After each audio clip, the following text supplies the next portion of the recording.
Hola, ¿qué tal? ¿Realmente está en peligro en estos momentos la sanidad pública de nuestro país? A la hora de responder a esta controvertida pregunta, siempre nos encontramos con puntos de vista totalmente opuestos. Los que opinan que el mantenimiento presente y futuro de nuestro sistema sanitario está totalmente garantizado y los que creen que de seguir así las cosas le quedarían más o menos 3 telediarios. Hoy en Hablamos de Sanidad contaremos con la opinión de un experto, de un profesional que lleva muchos años, me atrevería a decir que prácticamente toda una vida, defendiendo a capa y espada la sanidad pública de nuestro país. Admirado por muchos y criticado también por algunos, nuestro invitado es una persona que no deja indiferente a nadie porque siempre dice alto y claro lo que opina. Decía la ex primer ministra británica Margaret Thatcher que puede que tengas que luchar más de una vez una batalla para poder ganarla. Bueno, me da la impresión que es algo que, si no siempre, en ocasiones, lleva a la práctica nuestro invitado. Comenzamos.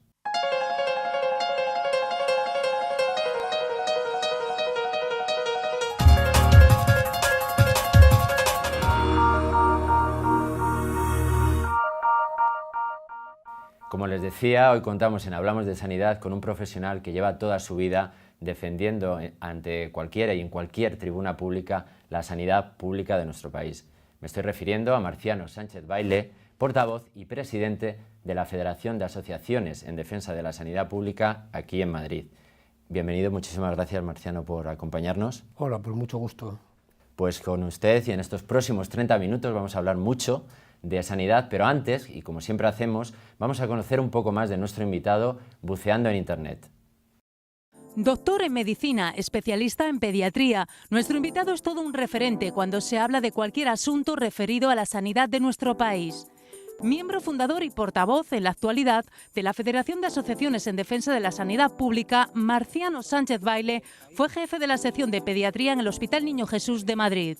También ha ocupado otras responsabilidades como la vicepresidencia de la International Association of Health Policy. Desde cualquier tribuna pública, Sánchez Baile se ha mostrado siempre como un firme defensor del mantenimiento y mejora de nuestro sistema sanitario público. Es por ello una de las voces más destacadas en contra de cualquier intento de privatización de la sanidad pública. Desde hace muchos años colabora y participa en distintos medios de comunicación, siendo su presencia habitual en debates o tertulias referentes al funcionamiento del Sistema Nacional de Salud.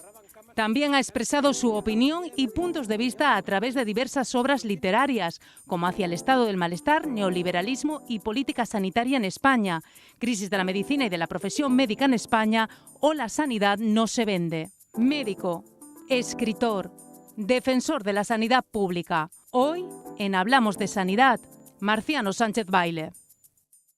Comenzamos ya la entrevista y en primer lugar le quería preguntar que realizase un breve diagnóstico de situación general de cómo se encuentra la sanidad de nuestro país en estos momentos, después de años de recortes, y donde supuestamente, o al menos así nos dicen los políticos, las cosas están cambiando. Bueno, pues es una pregunta muy amplia, ¿no?, que tiene una respuesta lógicamente amplísima, ¿no?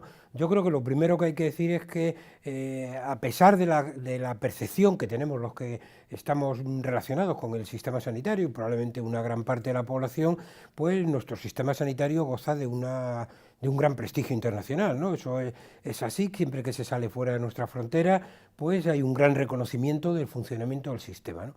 Sin embargo, en los últimos años ha sufrido pues unas agresiones muy importantes, ¿no? Agresiones que tienen que ver fundamentalmente con recortes económicos, pero también con una intención muy clara de desmantelar y privatizar el sistema sanitario público, ¿no? Y bueno, el nuevo gobierno en realidad lleva 4 días, ¿no?, por decirlo coloquialmente, y poco ha hecho al respecto, ¿no? O sea que ya veremos qué sucede, ¿no? Hombre, abre unas expectativas en principio esperanzadoras, aunque solo sea porque puede haber un cambio, ¿no? Pero ya digo, yo soy, como llevo muchos años, como han dicho, ¿no?, en esto de la sanidad, pues siempre soy moderadamente pesimista y moderadamente optimista, ¿no? Yo creo que hay que dejar pasar el tiempo para comprobar realmente qué es lo que sucede. Usted lo mencionaba, efectivamente el nuevo gobierno socialista ha aprobado o ha anunciado una serie de medidas que inicialmente dan la impresión de que quieren cambiar algunas cosas, ¿no? El Real Decreto de Universalidad, el tema de la eliminación en parte del copago. También ha llegado a un acuerdo con Podemos para, si se aprueban los presupuestos del próximo año, blindar una serie de cuestiones. Sobre este asunto en concreto le va a preguntar Eva Zarzalejos, que es redactora de Acta Sanitaria. Me gustaría saber si el acuerdo presupuestario entre PSOE y Podemos en materia de sanidad daría para abarcar la universalidad de la sanidad. Bueno, si hablamos solamente del tema de la universalidad, yo creo que sí, ¿no? Porque ahora mismo hay un Real Decreto Ley, el 7/2018 creo que es, en el que se establecen pues unas premisas fundamentales para hacerlo. Tiene algunos problemas, ¿no? Y algunos problemas que necesitan de un desarrollo. Como saben, hay en debate dentro del Parlamento una nueva ley al respecto, ¿no? Que se supone que va a resolver estas cuestiones que no se resolvieron totalmente con el Real Decreto. Yo pienso que eso es fácil. Nosotros lo hemos denunciado hace mucho tiempo y bueno, yo creo que la mayoría de la gente del sector, ¿no? Es decir, el Real Decreto 16/2012 y la exclusión que produjo de determinados colectivos de la atención sanitaria, que se vendió como algo que iba a resolver muchos problemas económicos, en la práctica no ha funcionado, ¿no? Y no ha funcionado pues por muchos motivos. Primero, porque el coste económico de la atención sanitaria a las personas no regularizadas era muy bajo, ¿verdad? Y luego porque al final se las ha acabado atendiendo, ¿no? Porque el propio Real Decreto 16/2012 establecía que se las tenía que atender en casos de urgencia y claro, cuando una persona llega a urgencias con un problema evolucionado, el coste de la atención sanitaria se multiplica por 10 o 15 o 20 veces del que habría tenido que resolver ese mismo problema si se hubiese podido abordar en atención primaria en sus etapas iniciales, ¿no? Yo creo que fue una cosa mal hecha. Había detrás otro asunto, ¿no? Es decir, yo pienso que este Real Decreto se hizo fundamentalmente para cambiar el modelo, ¿no? El modelo de la Ley General de Sanidad era un modelo que vinculaba la atención sanitaria al hecho de ser ciudadano o ciudadana de este país, ¿no? Y el nuevo modelo, el Real Decreto 16/2012, lo vinculaba al hecho del aseguramiento, ¿no? Y el hecho del aseguramiento abre la puerta. Primero, se excluían las personas de rentas altas, se excluían las personas que estaban en el extranjero más de 90 días y abría la puerta a establecer diferentes modelos de seguros privados, ¿no? Como hay en muchos países del mundo, ¿no? Yo creo que la idea es esa, porque un poco hacia ahí va la política del gobierno. El gobierno del gobierno del Partido Popular, me refiero. El gobierno del Partido Popular lo que quería era deteriorar el sistema sanitario público para favorecer el aseguramiento privado y acabar desvinculando la atención sanitaria de la ciudadanía y crear un modelo de seguros donde, bueno, pues hubiese como tres sistemas de atención. Las personas con muchos recursos tendrían un seguro privado que se pagarían de su bolsillo y que tendría mejores o peores coberturas dependiendo del dinero que quisiesen destinar a ello, ¿verdad? Los trabajadores afiliados a la Seguridad Social tendrían un sistema de seguridad social de peor calidad del que existe ahora, el que había en la época anterior a la Ley General de Sanidad, ¿verdad? Y el resto de la población se quedaría con un modelo de beneficencia, de una cobertura ínfima y, bueno, con muchos problemas de acceso, ¿no? Yo pienso que por eso era muy importante, ¿no?, echar abajo este modelo que lo vinculaba al aseguramiento. El nuevo Real Decreto Ley que se aprobó en las Cortes, ¿no?, pues sí que acaba con esto, ¿no?, y vuelve a vincular el derecho a la atención sanitaria con el hecho de la ciudadanía, que es lo que se hizo pues en el Servicio Nacional de Salud del Reino Unido en el año 45, o sea que es que estamos hablando de hace muchísimo tiempo y que ha dado muy buenos resultados en la mayoría de los países del mundo y que además es lo que propugna la Organización Mundial de la Salud en su política, ¿no?, que hablan de la necesidad de universalizar los sistemas de salud y asegurar la salud universal para todos y todas, ¿no? Yo creo que esto ha sido un paso positivo. Luego, pues hay problemas, ¿no?, de desarrollo que, como ya he dicho al principio, tienen que solucionarse, ¿no?, pero yo creo que va en el buen camino. Además de este tema, de este paso positivo que comentaba, ¿cuáles son las prioridades que a su juicio deberían marcar un poco la línea de acción del Gobierno para asegurar pues este sistema sanitario que, como usted decía al principio, sigue siendo de los mejores del mundo? Hablamos de dinero, hablamos de profesionales, de ¿Cuáles serían las prioridades? A ver, yo creo que hay muchas cosas que hacer, como es lógico, ¿no? Pero yo me centraría en 4 o 5 cuestiones, ¿no? Hay una primera cuestión que tiene que ver con dotación económica suficiente del sistema, es decir, el sistema sanitario tiene que recuperar los presupuestos que había antes de 2012, ¿no? Que todavía no se han recuperado, ¿verdad? Y luego además tiene que haber una buena distribución de esos presupuestos, es decir, no parece razonable que en este momento, por ejemplo, en los presupuestos del año 2018, que son los últimos que se aprobaron, pues hay una comunidad autónoma que destine 1.100 euros por habitante y año y otra que destine 1.600, ¿no? Es decir, la capacidad de una y de otra de ofrecer una atención sanitaria de calidad, pues por muy bien que se gestionen las cosas, no va a ser la misma, y de hecho no lo es, ¿no? Entonces yo creo que hay que asegurar financiación suficiente y finalista. Tendríamos que avanzar probablemente hacia destinar al sistema sanitario público alrededor del 7% del PIB, ¿no?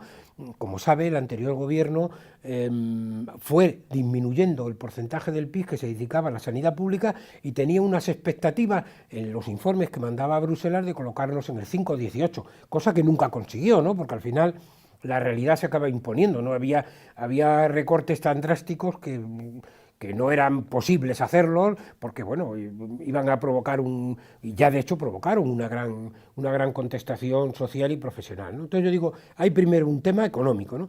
Luego hay un segundo tema que tiene que ver con el anterior fundamentalmente, que es volver a recuperar el empleo y la capacidad perdida del sistema sanitario público, ¿no? Es decir, aunque es difícil de saber, porque en este país casi hay cosas que parece que son misterios de estos insondables, ¿no? Pero parece que se perdieron entre 20 y 50.000 empleos en el sistema sanitario público. Depende de las cuentas que se hagan. En cualquier caso, está claro que se perdieron mucho y que el correlato de eso fue pues, que se cerraron plantas en los hospitales, puntos de atención continuada, disminuyó la calidad de las prestaciones porque había una mayor presión sobre las personas que seguían trabajando, etc., ¿no? Hay que recuperar el sistema y hay que poner a funcionar todos los recursos que tenemos, que son recursos muy valiosos y tremendamente importantes, al 100%, ¿no? Es decir, no parece razonable que pues, recursos, bueno, como son, no sé, las resonancias, los TAC, los P, los propios quirófanos, etcétera, pues se utilicen pocos días a la semana y además un número de horas limitada, ¿no? Hay que reorganizar el sistema, claro. Ponerlo en marcha no se puede hacer con los mismos recursos, eso parece una evidencia, ¿no? También necesitamos mejorar de una manera sustancial el número de camas hospitalarias, ¿no? Es decir, debimos en los últimos 20 años, nuestro país, que ya era el último, el número de camas hospitalarias por 1.000 habitantes, ha ido disminuyendo esa situación, ¿no? Y la ha ido disminuyendo de una manera muy importante, también con muchas diferencias según las comunidades autónomas. Entonces yo creo que esto hay que recuperar la capacidad del sistema de responder a las necesidades de salud de la población. Este sería la segunda cuestión. La tercera cuestión es acabar con las privatizaciones, ¿no? Que tiene que ver con la anterior, ¿no? Acabar con las privatizaciones y recuperar lo privatizado, ¿no? Lo que se hizo en Valencia, en Alcira, pues habría que avanzarlo en más sitios y ahí probablemente haya que hacer algún tipo de modificación legislativa, ¿no? Como puede ser derogar la ley 1597 y algunas leyes autonómicas, ¿no? que abonan en este tipo de historias. O sea, yo creo que esto sería una tercera cuestión. Y luego yo creo que una última cuestión, no menos importante, es el tema de reorganizar la política farmacéutica. Es decir, ahora mismo hay un acuerdo entre el Ministerio de Sanidad y Farmaindustria, que no se ha derogado, ¿verdad?, que le garantiza a Farmaindustria que el gasto farmacéutico, crece en relación a lo que crezca el PIB. Mientras los presupuestos sanitarios, como hemos visto, no están creciendo en esa relación, sino menos. De esta forma, el porcentaje de gasto sanitario público que va destinado a gasto farmacéutico no para de crecer. Es decir, entre 2014 y 2017 hubo un crecimiento del 14% del gasto farmacéutico total y del 22,7% si nos fijamos solo en el gasto farmacéutico hospitalario. Eso no puede ser. Eso no puede ser porque hace peligrar y va a hacer quebrar el sistema sanitario. Hay que poner en su sitio a los intereses de las multinacionales de la farmacia, y ponerlos en su sitio significa renegociar precios, significa derogar este acuerdo con Farmaindustria, significa establecer criterios de financiación con los fármacos que realmente respondan a la utilidad social de los mismos, y significa también, si es menester, pues tener la valentía de utilizar criterios de interés general para, bueno, para saltarse algunas patentes, ¿no? Si es que las cosas no se pueden solucionar de otra manera. Yo creo que la vía de negociación es fundamental, pero tiene que ser una negociación potente y una negociación importante. Por ejemplo, el Real Decreto Ley 16/2012, que era muy malo, una de las cosas buenas que tenía es que decía que había que potenciar una agencia de compras, ¿no?, del Sistema Nacional de Salud. De eso no se ha avanzado prácticamente nada. Sigue funcionando exclusivamente para las vacunas y ni siquiera en todas las comunidades autónomas. Ahí se pueden producir ahorros muy importantes que tienen que revertir sobre la atención sanitaria. Yo creo que la gente tiene que ser consciente. Yo el otro día lo comentaba en una jornada que tuvimos y tal, que alguien dijo, bueno, si es que tenemos muchos problemas porque... era una profesional médico, ¿no? Decía, bueno, no nos suplen las bajas, tenemos tal sobrecarga. Mira, esto es así, es decir, el presupuesto de la comunidad autónoma, como todos los presupuestos, va a ser limitado. Cuanto más crezca el dinero que va para la farmaindustria, menos dinero habrá para atención sanitaria, para recursos, para mejorar las infraestructuras, para contratar personal, etcétera, etcétera. Y yo creo que eso es un tema que también hay que solventar. Y luego hay otro tema, que es un tema que hay que tratar probablemente con más tiempo, pero que también es importante, que es el tema de los recursos humanos, ¿no? Si tenemos un sistema excesivamente medicalizado, excesivamente súper especializado, y donde pues la atención primaria no se le da la importancia que debería tener, ¿no? La atención primaria debería ser el eje fundamental de la atención sanitaria, ¿no? Y tenía que tener recursos, sobre todo humanos, profesionales, presupuestarios también, por supuesto, ¿no?, suficientes para poder resolver el 80 al 90% de los problemas de salud de la gente, ¿no? Con eso las cosas mejorarían mucho. Yo, como ya digo, soy mayor y ya he visto muchas cosas en la vida y tampoco confío que todo esto se vaya a resolver así rápidamente, pero creo que son cosas en las que hay que trabajar y hay que avanzar de manera decidida, clara y también intransigente, ¿no? Y bueno, pues yo creo que si trabajamos en ello, las cosas mejorarán bastante. La realidad que usted comenta tiene consecuencias como, por ejemplo, el asunto sobre el que le va a preguntar también Eva Zarzalejos. Con la llegada brusca del frío y la nueva campaña contra la gripe, ¿considera que se cubrirán las previsiones o se producirán colapsos en urgencias? Bueno, pues como ya he señalado antes, aquí hemos vivido un proceso de descapitalización de la primaria y de los propios hospitales. Es decir, los colapsos en urgencias se provocan fundamentalmente por tres cuestiones. Bueno, una es los picos habituales de demanda que se producen, que normalmente son perfectamente esperables, como en el caso de la gripe, ¿no? La gripe, los últimos 100 años sigue habiendo gripe y además los mismos meses del año, o sea que no nos debería sorprender mucho, ¿no? Es verdad que unas veces es más virulenta que otras. Y ahí lo que hay que hacer es reforzar fundamentalmente la atención primaria, reforzar los equipos de urgencia y asegurarse de que hay camas suficientes para drenar a los enfermos de los hospitales. Los colapsos de urgencia fundamentalmente tienen que ver con la disminución que ha habido de las camas hospitalarias. Es decir, no puede ser que haya centenares, en algún momento miles de personas en todo el país, que se pasan 2, 3 y 4 días en los pasillos de la urgencia esperando una cama en hospitalización. Eso no es posible. Eso no es posible y eso es una situación que se ha fraguado con políticas equivocadas, ¿no? Con políticas equivocadas de cierres de camas sin ninguna necesidad. Es decir, en los hospitales públicos de gestión tradicional en Madrid, en los últimos años se han cerrado más de 1.500 camas. Bueno, pues claro, esas camas no están y la población no se ha movido prácticamente, se ha envejecido más, con lo cual su necesidad de hospitalización en determinados momentos probablemente se ha incrementado, la atención primaria ha disminuido sus recursos, pues no sé, en verde y en botella, que decían, ¿no? O sea, que es que la cosa está muy... O sea, es una situación que se ha provocado por una política claramente equivocada, ¿no? Y desgraciadamente Además, fíjese, ahora que he hablado de Madrid, pues resulta que en Madrid todos los grandes hospitales, pues la Consejería de Sanidad, casualmente, ¿no?, para poder inaugurar las obras en febrero o marzo, ya sabe, ¿no?, justo antes de las elecciones, pues se han metido en todos los grandes hospitales en obra y eso ha significado el cierre de muchas camas. Claro, la situación de mala se provoca en peor. Digo, tenemos unos políticos, bueno, que entran ya en el terreno de lo imposible, ¿no?, de empeorar, ¿no? Digo, pero ¿cómo es posible esto, no?, cuando ya se sabe? Antes mencionaba o aludía a un tema que siempre ha generado también cierta controversia, el tema de que efectivamente, dependiendo de la comunidad autónoma en la que uno resida, la atención no es igual, pues porque cada gobierno autonómico gestiona las competencias como estima pertinente, destina los recursos que considera. ¿Existe alguna manera para intentar acabar con esas desigualdades y equilibrar o que sea más igualitario el trato sanitario en todo el Estado, en todas las comunidades autónomas? El tema del debate de los 17 servicios autonómicos de salud, ¿cómo lo ve usted? Bueno, yo creo que hay que ser sensato. Yo nací en Extremadura, ¿no?, y viví allí una parte de mi vida.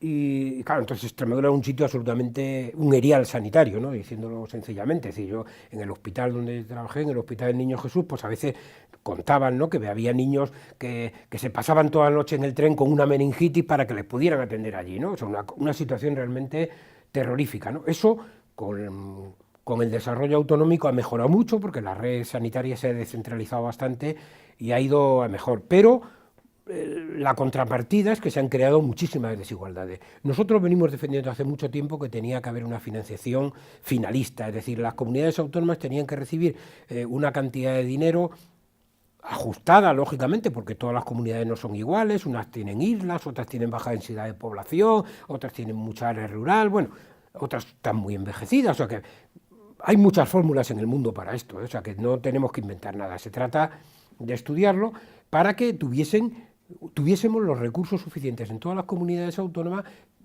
y que esta diferencia, pues ya digo, que es prácticamente del 50% en presupuesto, se rebajase de una manera notable. Pues al 10, el 15% a lo mejor entra dentro de lo tolerable y lo razonable, ¿no? Yo creo que esto sería una cosa muy importante. Otra cosa que también nos hubiese gustado, que en su día propusimos, es que se establecieran estándares, ¿no?, para los centros sanitarios, estándares mínimos, también de profesionales, ¿no? No sé si lo sabe, pero el gobernador de California, que hacía lo de Rambo y estas cosas, ¿no?, de nombre impronunciable, apellido, Schwarzenegger, exactamente, pues aprobó una ley en la que establecía unos criterios mínimos de dotación, por ejemplo, de personal de enfermería, personal médico, tal, en los hospitales de California. Claro, Estados Unidos no es un país comunista ni nada parecido, ¿no?, todo lo contrario, ¿no?, es un país que tiene un funcionamiento pues, muy liberal, o sea que yo creo que ese tipo de cosas se pueden avanzar en ellas, ¿no?, y se pueden avanzar de una manera notable, se pueden establecer, nosotros hemos planteado también muchas veces, un plan integrado de salud que establezca objetivos comunes para todo el sistema de salud, que también vayan vinculados con la financiación, o sea que yo creo que hay muchas cosas en las que se pueden dar pasos que en estos años no se han dado en absoluto. Me temo que el contexto político del país no favorece mucho esto, ¿no?, pero yo creo que eso sería lo razonable. Hablaba usted ya de profesionales, sobre profesionales de enfermería, en este caso vamos a hablar en los próximos minutos, y la pregunta en este caso va a ser de Juanjo Carrillo, redactor de Consalud. Un reciente estudio de SATSE concluye que la sanidad pública necesita incorporar a 87.000 enfermeras y enfermeros al sistema. Le quería preguntar qué opinión, qué valoración hacen desde la Federación acerca del déficit de profesionales. Bueno, yo creo que hay déficit de profesionales, es el déficit de enfermería, ¿no? Es decir, el sistema sanitario, el último informe de la OCDE, ¿no?, que es de junio de 2018, pues señala que el promedio de los países de la OCDE, que son países además muy variados, no solamente de Europa, pues el promedio, la densidad de enfermería, es decir, el número de profesionales de enfermería por 1000 habitantes era de 9, y en España estábamos en 5,5, ¿no? Si nos vamos a Europa, la comparación es todavía peor, ¿no? Y si nos comparamos con los países que tienen servicios nacionales de salud, pues la comparación es escandalosa. Hay países que tienen 3 veces más enfermeras que nosotros por habitante. Y en ese contexto, además, resulta que nosotros exportamos, entre comillas, profesionales de enfermería a países que tienen una densidad de enfermería que a lo mejor es del doble que la nuestra, ¿no? Es una situación muy difícil de entender. Bueno, de entender se puede entender, pero muy difícil de tolerar, ¿no? Yo creo que está claro que necesitamos muchos más profesionales de enfermería, fundamentalmente en atención primaria, en otras áreas también, pero fundamentalmente en atención primaria. Es decir, la relación de profesionales médicos y de enfermería pues debería ser de 0,5 a 1, de 0,5 a 2, en el caso o de 1 a 2 o de 1 a 4, ¿no? En el caso de la atención primaria, y prácticamente hay, en la mayoría de las comunidades autónomas hay más médicos que profesionales de enfermería en atención primaria. Eso pues provoca problemas graves, no se puede hacer buena visita domiciliaria, no se puede hacer atención comunitaria, todas las cosas que están relacionadas con la promoción y la prevención, pues claro, están desatendidas porque la gente tiene que hacer trabajos inaplazables, ¿no? Entonces no se puede dedicar a otras cosas. Entonces yo creo que hay que cambiar el modelo, ¿no? Y la enfermería yo creo que sería algo muy importante para cambiar este modelo, ¿no? Y luego pues, también son profesionales que en general están muy desaprovechados, ¿no? Yo he conocido el paso de ayudantes técnicos sanitarios, ¿no? Que es como se llamaban cuando yo empecé a ejercer la medicina, a diplomar de enfermería, ahora el grado y luego la especialización. Todos esos pasos se han ido dando, siempre ha habido sus más y sus menos, ¿no? Pero con poca asunción de nuevas competencias en relación con los nuevos conocimientos, ¿no? Usted no puede tener un titulado universitario, como son ahora las enfermeras, y además con una especialización y tal, para hacer exactamente lo mismo que hacía el ayudante técnico sanitario. Eso es una barbaridad, aunque solo sea desde el punto de vista económico y conceptual, ¿no? Digo, estamos tirando el dinero, ¿no? Si lo que queremos son ayudantes técnicos sanitarios, pues ya está, lo dejamos ahí, punto y final. Mala solución, ¿no? Pero esto ha sucedido, ¿no? Entonces yo creo que son profesionales a los que no se les ha dado cancha en el sistema sanitario, que se han ido ganando espacios, ¿no? Es verdad, ¿no? Por ejemplo, en primaria, en los hospitales también, pero a costa de mucha pelea y mucho enfrentamiento absurdo. Entonces yo creo que eso el sistema lo tiene que propiciar, ¿no? Porque es la profesión que tiene que responder, sobre todo cuando estamos hablando de que nos movemos en una sociedad donde la población va hacia una población cada vez más envejecida, que lo que necesita son más cuidados, donde hace falta menos medicalización, más autocuidado, ¿no? Yo creo que este tipo de cosas, ¿no? A mí, por ejemplo, me encantaba, que seré de los pocos médicos que lo han leído, a Dorotea Oren, ¿no? Por ejemplo, ¿no? Cuando habla de los autocuidados y tal, y, oiga, este tipo de cosas, yo, los residentes del hospital, les ponía una sesión con los diagnósticos de Nanda. Y bueno, claro, primero antes de la sesión preguntaba, ¿y qué es esto de Nanda? Bueno, pues el diminutivo es Fernanda, ¿no? Que lo único que se les ocurría, porque no sabían nada, ¿no? Es decir, desconocían absolutamente el tema. No puede ser que una profesión esté tan a espaldas de la otra, es decir, los equipos sanitarios tienen que funcionar, son multiprofesionales y cada uno tiene que jugar su papel, y son papeles que tienen que ser complementarios, que muchas veces se solapan, porque es inevitable, ¿no? Porque ese es el trabajo de atención sanitaria, y es así, ¿no? Y luego, bueno, es evidente que la enfermería tiene muy buen reconocimiento de la población. Ellos, en el último barómetro sanitario, por décimas, pero consiguen mejor nota que los médicos, ¿no? O sea, lo cual es una cosa que ya está sucediendo, yo creo que en los 2 o 3 últimos años, ¿no? Y eso, bueno, pues indica que la gente reconoce lo que se hace bien, ¿no? Seguimos hablando un poco más de enfermería porque Juanjo Carrillo tiene también otra cuestión relacionada con esta profesión. Posiblemente sea la noticia sanitaria que ha copado más titulares en las últimas fechas. Le quería preguntar qué opinión le merece la aprobación del nuevo Real Decreto de prescripción enfermera. Bueno, pues yo creo que es un decreto que es bastante positivo, ¿no? Es decir, la situación anterior era intolerable, ¿no? Era una cosa, esto que comentaba yo antes, ¿no? Se quería retrotraer a la enfermería a una situación de 30 años atrás, ¿no? Yo creo que ha abierto una pequeña brecha, ha mejorado la situación. Nosotros siempre hemos defendido que habría que avanzar más, ¿no? Es decir, en muchos países del mundo, bueno, el Reino Unido sobre todo, pero también en los países nórdicos, etcétera, hay mucho desarrollo de la prescripción autónoma, ¿no? Yo creo que es algo que se debe hacer bien regulado, con mucho cuidado, de una manera paulatina, pero que es una vía en la que hay que avanzar, porque además, ya digo, los países donde las cosas funcionan mejor, pues están avanzando por ahí. En principio, insisto, es algo positivo, menos mal que se mejoró el proyecto que había del gobierno del PP, que era algo mejor que lo que había legal, pero no era bueno, ¿no? Yo creo que en esto hay que avanzar, ¿no? Y bueno, pues ya se sabe que siempre que uno avanza, pues hay gente que se quiere aferrar a lo que ya conocía y yo lo mío, pero esto es absurdo, ¿no? El sistema tiene que funcionar se está demostrando que funciona bien. En España, por ejemplo, pues en Andalucía esto estaba bastante desarrollado y había funcionado sin ningún tipo de problema y no tenía sentido la situación que había impuesto, creo que fue la señora Mato, ¿no? Otra de sus éxitos en la vida. Vamos casi ya acabando, pero también le quería preguntar, si yo le digo farmacia comunitaria, ¿usted qué me responde? Bueno, yo creo que es una cosa totalmente absurda, ¿no? Es decir, bueno, a mí me parecería que si la farmacia comunitaria se ha desarrollado en algunos países, sobre todo en Latinoamérica, porque allí la farmacia comunitaria además significa otra cosa, ¿no? Es decir, son farmacias que se dedican fundamentalmente a vender genéricos, que no tienen